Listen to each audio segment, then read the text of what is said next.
What is better, technology or tradition? When you get a sore throat, do you reach for a prescription or make yourself tea with honey like your grandmother did? This dilemma, technology or tradition, resurfaces across countries, cultures, and industries. But why do we have to choose? I descend from Amazonian and Andean healers, women like my grandmother who taught me that nature is alive. And I trained as a PhD scientist in the United States, working internationally for a decade. I embody two worlds that are often kept apart. Indigenous wisdom is romanticized as spiritual, yet dismissed as unscientific. But actually, over the last 5 years, alongside indigenous leaders, beekeepers, scientists, and international partners, we have shown that when ancestral wisdom and modern science work on equal footing, they invent solutions neither could achieve alone. To see how, let me take you to the Amazon. When Europeans reached South America, they described jaguars roaring like thunder, trees taller than cathedrals, and bees so peaceful, people lived with them.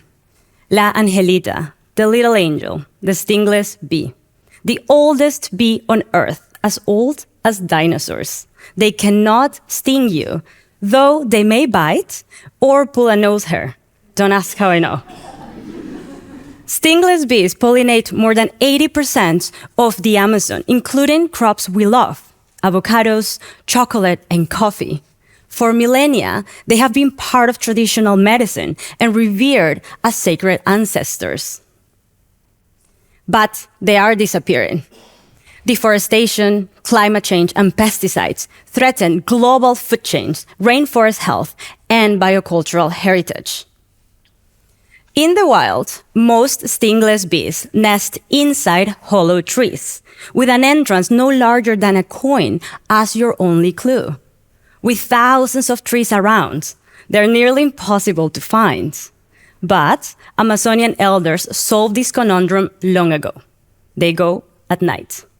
You may wonder, how is that easier? Well, at night, bees return home, and the hollow trees amplify their buzzing, like loud static rising above the radio of rainforest sounds. Upon finding them, elders identify each bee species by the architecture of the hive entrance with an accuracy that parallels scientific taxonomy. So, one night, my team and I followed the elders into the rainforest, passing territories of pit vipers and poisonous caterpillars.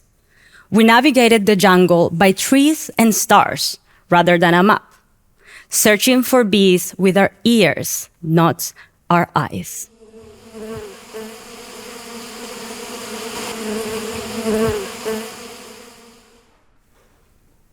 That night was the beginning.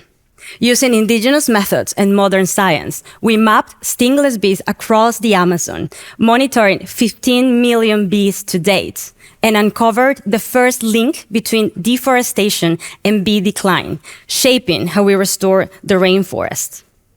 Native leaders also wanted their honey recognized as ancestral medicine, so we ran Peru's first chemical analysis of stingless bee honey and found hundreds of healing molecules, confirming what the grandparents always knew. Its value rose by 500%, creating new income for families like my friend Micaela, now a leader and entrepreneur. We co-write our research with indigenous scientists, so they go from subjects of study to authors, including the first paper ever led by an Ashaninka in Peru. Together, we have trained hundreds of community members to lead science-driven conservation. Last year, our work inspired a national law in Peru recognizing stingless bees as the country's native bees. And just a month ago, our data led to the world's first law granting an insect, the stingless bee, the right to exist, thrive, and regenerate. Our work earned the country's highest state recognition. And my grandmother, who never had the chance to attend school and is my greatest inspiration, accepted it for me. I call that her graduation. This is what happens when innovation is guided by wisdom, and wisdom is strengthened by tech. This way of creating solutions is not new. Aspirin came from willow bark, rubber from indigenous latex techniques, but nature and local communities paid the price with no rights or benefits. What is different now is that both worlds, technology and tradition, can stand as equal partners. That is what I call integration and invention.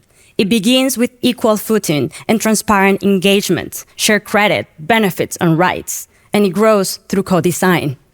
This model deepens our understanding of complex issues, strengthens intercultural communication, rebuilds trust, and democratizes innovation so everyone benefits. The future won't be built by integration alone or invention alone, but by those courageous enough to do both. My grandmother says, nature always answers if you learn how to listen.